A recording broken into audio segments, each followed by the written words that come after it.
yaron malam ya gadi kake ne? Isa daga a masallacin ma kana ta gengedi. Assalamu alaikum. Wa alaikum assalam.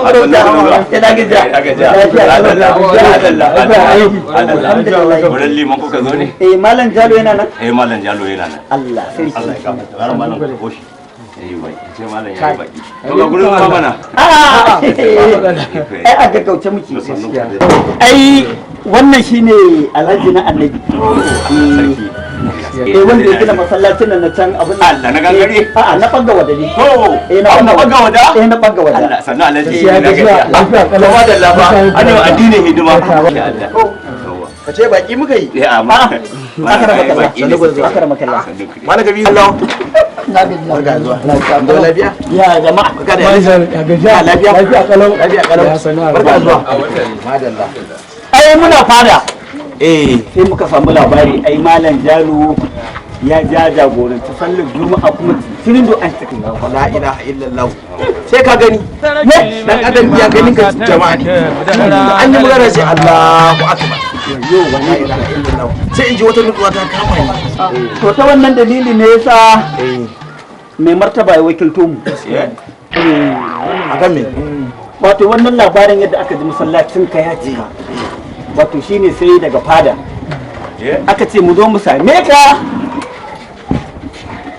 ka san shi kansu buɗe masallaci musamman na juma'a akwai ka'idodin da shari'a ta shimfiɗa wacce ya kamata a ce dole zai buɗe masallacin juma'a ya kasance an bi wannan ka'idar an buɗe wannan gaskiya ne to shine sai aka turo mu daga masarauta aka ce mu zo mu tuntuɓi Malam Jalo ko ina samu izinin buɗe masallacin juma'a cewar da Allah wane ne ya bashi damar izinin ya je ya gudanar da sallar juma'a ba tare da izinin hukuma ba saboda ana rarraba kawunan musulmi Akarbakallah. Ai Allah muka bautawa.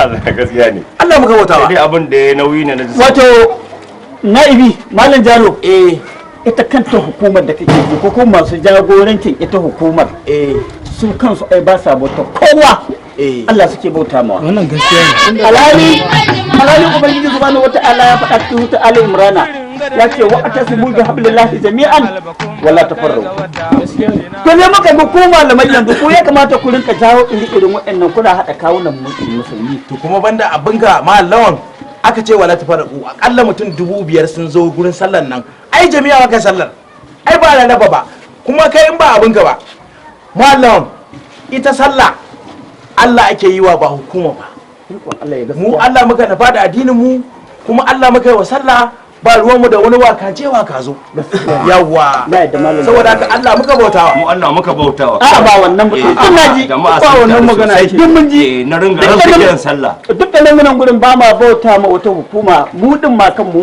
hukumar mu ma Allah din nan shi muke bauta mawa amma Malam Jalo a matsayinka na malami masani ina zuwa na samu labari jira wato ranka ya dade amma dai kafin ka shiga ba na'ibi ku da kanku abin da kuka sani tun zamanin ashaq ad-doktor malam Nabutu mai allura Allahu akbar manyan malamai yawa Allah ya gafarta mu amin dama karam kallahu ani din dama wato rafkanwa ne a sallah ni ne me na sallah ne raka'a 12 za mu yi magariba sai ne 12 shine nace dalili ga wai abin da mai martaba da yace to abin da mai martaba ke za mu tafi da kai idan ka je can sai kai bayani wannan gaskiya ne bari dauko buta akwai buta nan bari dauko ranka wato Malam Jalo wato kar mai tafiya mai nisa shi da kace dama fada mu zo mu tafi da kai fada saboda ka tabbatar shi limanci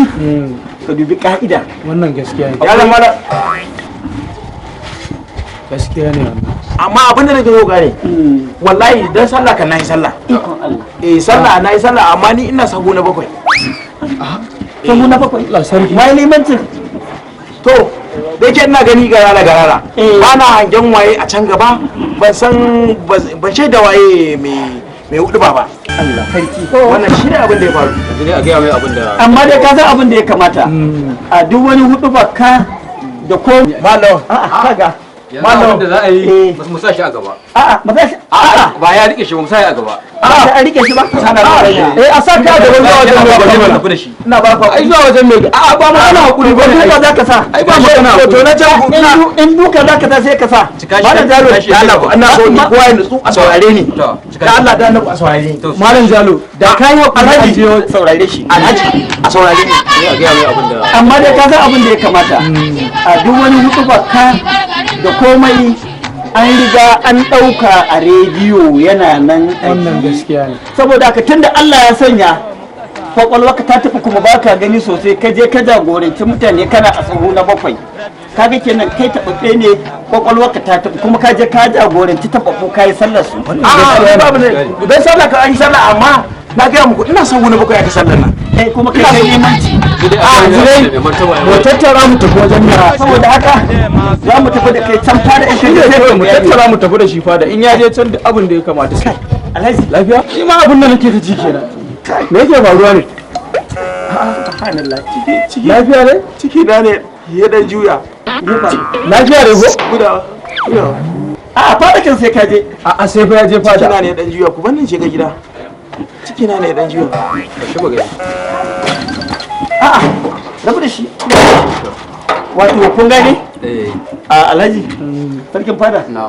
ka gane ku wato lamarin malaman nan magana ta gaskiya kullum ita hukuma abin da take kokari ta nuna ma jama'a almuslimu akul muslim wannan gaskiya ne shi musulmi dan uwan musulmi ne wannan haka yake rabe-raben mafallatan nan ba alheri bane a gare mu amma malamai kan ce wai bambancin fahimtar rahama ne amma irin wannan rabe-raben kawuna waccan kungiya ta ja tata wannan ta ja tata wa'ancan abokanan zaman mu suka gane ta su ba ruwansu da kai da kungiyar ka wannan su in suka zo ga baki ɗaya mu abin da suke ɗauka in aka zo kisan gilla za a yi mana amma kar ka manta a cikin mu dinnan a yanzu alhaji za ka ga aka ce wai in dai dan waccan kungiyar ta bangaren musulmi ne wai dan wani ya zo ya taba sai ka ta kungiya ta ce ba ruwana wani aka taba wallahi amma an manta da cewa in ba an gaba da wani ta shine abin da wallahi idan ba mu koma ba gaskiya ba wallahi sai mun gama addinin mu tashi haba an mansura